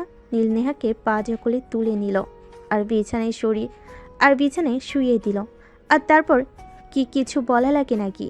দুজন ভালোবাসার মহাসমুদ্রে ডুবে গেল আর একে অপরকে ভালোবাসার মহিমায় ভরিয়ে দিতে থাকলো। এভাবেই চলে গেল প্রায় 1 ঘন্টা সময়। 1 ঘন্টা পর দুজন দুজনকে জড়িয়ে ধরে লম্বা একটা ঘুম দিল। এরপর একদম সকাল 9টায় ঘুম থেকে উঠল। তারপর আবারও শুরু হলো যান্ত্রিক জীবন। এটাই হলো প্রতিদিনকার রুটিন। এভাবে চলে শহরের মানুষের ব্যস্তময় দিনগুলো। যাই হোক, চলুন কথা না বাড়িয়ে মূল গল্পে ফিরে আসি। পরের দিন সকালবেলা অফিসে গিয়ে নেহার রেজিগনেশনের লেটার লিখল। সেটা থানার এসআইয়ের কাছে জমা দিল। থানার এসআই তাকে জিজ্ঞেস করলো, কি ব্যাপার নেহা, কি হয়েছে? তুমি তো চাকরি ছেড়ে দেওয়ার মতো মেয়ে নয়, কারণ তুমি প্রত্যেকটা কাজ খুব যত্ন সহকারে করো। তাহলে কি হয়েছে আমাকে বলো তো শুনি, কার কারণে তুমি চাকরিটা ছেড়ে দিতে চাইছো? স্যার, আমি নিজের ক্যারিয়ার গড়তে গিয়ে নিজের সত্যটাকেই ভুলে যাচ্ছি, তাই আমি চাকরিটা ছেড়ে দিতে চাই। আসলে তুমি কি বলতে চাচ্ছ আমি কিছুই বুঝতে পারছি না। তুমি কাইন্ডলি আমাকে খুলে বলবে কি হয়েছে আর কেন তুমি চাকরিটা ছেড়ে দিতে চাচ্ছ? আসলে স্যার, আপনি তো খুব ভালো করেই জানেন আমি পুলিশ ডিপার্টমেন্টে আছি 4 বছর। বিয়ের আগে 2 বছর আর বিয়ের পরে 2 বছর। বিয়ের পরে এতটা দিন কেটে গেল, এখনও কোনো গুড নিউজ পেলাম না। তাই চিন্তা করছি চাকরিটা ছেড়ে দেব আর বেবি নেওয়ার ট্রাই করব। কারণ আপনি তো জানেন আমার হাজব্যান্ড একজন বিজনেসম্যান। সে যখন ফ্রি থাকে তখন আমার সময় থাকে না, আর যখন আমার সময় থাকে তখন সে ফ্রি থাকে না। দুজনের কখনোই সেভাবে নিজেদেরকে সময় দেওয়া হয় না। তাহলে আমরা সুখবরটা পাবো কি করে বলেন? ও আচ্ছা, এই ব্যাপার, আমি বুঝতে পেরেছি। যাই হোক, প্রবলেম নেই। আসলে আমিও ব্যাপারটা তোমাকে বলবো ভাবছিলাম, কিন্তু তুমি একটা মেয়ে, আমি একটা ছেলে। আমি বিষয়টা বলবো, তুমি কিভাবে সেটা নেবে সেটাই ভাবতে না পেরে তোমাকে আর বলা হয়ে ওঠেনি। আসলে এখনকার যুগে একটা বেবি নেওয়া খুবই প্রয়োজন। হ্যাঁ স্যার, সেটাই দোয়া করবেন আমাদের জন্য, যেন তাড়াতাড়ি একটা ভালো খবর শুনতে পাই। এই বলে নেহার রেজিগনেশন লেটার জমা দিয়ে চলে আসলো। এরপর দেখতে দেখতে 3 মাস চলে গেল। নেহা চাকরি ছেড়ে দিয়েছে। অপরদিকে নীল অফিস থেকে 1 মাসের ছুটি নিয়েছে দুজনেই হানিমুনে যাবে বলে। কারণ বিয়ের পর সব কিছু হলো, তাদের হানিমুনটা করা হয়ে ওঠেনি। দুজনে ব্যস্ততার কারণে তাই এই চিন্তা ভাবনা। যাও, তোমরা দুজনে ঘুরে এসো, আমি অফিস সামলে নিতে পারবো। এ ব্যাপারে তোমাদের কোনো চিন্তা করতে হবে না। তবে একটা কথা, আমার কিন্তু দাদুর ডাক শোনা চাই। এটার জন্য অনেক দিন ধরে অপেক্ষা করছি কিন্তু। এই যা, তুমিও না একদম যা তা, তোমার মুখে কিছুই আটকায় না, যা আসে তাই বলে ফেলো। আর ছেলের বউকে কেউ এভাবে বলে? নীল, তোরা কিছু মনে করিস না, যা। এখনই তো তোদের নিজেদেরকে সময় দেওয়ার সময়। এখন যদি নিজেদেরকে সময় দিতে না পারিস তাহলে কখন দিবি? তোরা ঘুরে আয়। নীল তখন কোনো কথা না বলে রুমে চলে গেল। আর পরের দিন সকাল হতে না হতেই লাগেজ গুছিয়ে বউকে নিয়ে চলে গেল হানিমুনে। তারা দুজনে ব্যাংককে এসেছে। সেখানে সারাদিন ঘোরাঘুরি করে সন্ধ্যায় একটা রেস্টুরেন্টে উঠল। সেখান থেকে খাওয়া দাওয়া শেষ করে সোজা চলে গেল ব্যাংককে একটা নামি দামি হোটেলে। সেখানেই আগে থেকে তাদের জন্য বুকিং করা ছিল, তাই তাদেরকে আর তেমন কোনো বেগ পেতে হলো না হোটেল খুঁজবার জন্য। হোটেলে এসে দুজনে ফ্রেশ হয়ে শাওয়ার নিয়ে তারপর বিছানায় শরীরটাকে এলিয়ে দিল। দুজনেই খুবই ক্লান্ত, মনে হচ্ছিল যেন বিছানায় শোয়ার আগে ঘুমিয়ে পড়বে। কিন্তু সেটা বলে কি চলবে? তারা হানিমুন করতে এসেছে, এখনই তো সময় নিজেদেরকে সময় দেওয়ার। তাই নীল 7-5 চিন্তা না করে নেহাকে নিজের কাছে টেনে নিয়েছিল আর আলতো করে নেহার সারা শরীরে ভালোবাসার পরশ এঁকে দিচ্ছিল। নেহা তখন তাকে বাধা দিয়ে বলল, আর এসব কি করছো তুমি? আমরা তো এখানে 1 মাস সময় নিয়ে এসেছি, 1 মাস এখানেই থাকবো। তাহলে এত তাড়াহুড়োর কি আছে? সারাদিন অনেক ধকল গেছে, এবার একটু বিশ্রাম নেওয়া যাক। আরে বউ আমার, এভাবে বললে হয় নাকি? 2 বছর হয়েছে বিয়ে করেছি, আর এই 1 মাস সময় পেলাম তোমাকে আদর করার জন্য। এখন কি আর আমি একটা মিনিট সময় নষ্ট করতে পারি? পুরো 1 মাস তোমায় মন ভরে আদর ভালোবাসা দিয়ে ভরিয়ে দেব। কোনটা বাড়াবে, আমার মন নাকি আমার পেট? দুটোই, কারণ তুমি আমার একমাত্র বউ। আমার যা কিছু আছে সব কিছুই তো তোমার, তাই মন প্রাণ উজাড় করে তোমায় ভালোবাসা দিতে চাই। আর আমার ভালোবাসায় তোমার মন আর পেট দুটোই বাড়াতে চাই। তোমার মন ভরালে আমি ভালোবাসা পাবো, আর তোমার পেট ভরালে বাবা ডাক শুনতে পাবো। আমার লাইফে দুটো জিনিসেরই খুবই প্রয়োজন, তুমি আর তোমার বাচ্চা। দুটো জিনিসই আমার কাছে সমান গুরুত্বপূর্ণ, তাই আমি দুটোকেই চাই। তাই নাকি? তাহলে তো আর আপনাকে বাধা দেওয়ার কোনো প্রশ্নই ওঠে না। চলুন খেলা শুরু করি। এই বলে নেহা নীলকে নিয়ে চলে গেল ভালোবাসার মহাসমুদ্রে। একে অপরকে আলিঙ্গন করতে করতে দুজন দুজনের মধ্যে ডুবে গেল, আর ভালোবাসাই একে অপরকে ভরিয়ে দিতে থাকলো। এভাবেই চলে গেল অনেকক্ষণ সময়। দুজন দুজনের মধ্যে এতটাই বিমোহিত হয়ে পড়ল যে কতটা সময় কেটে গেছে সেটা তারা বুঝতেই পারল না।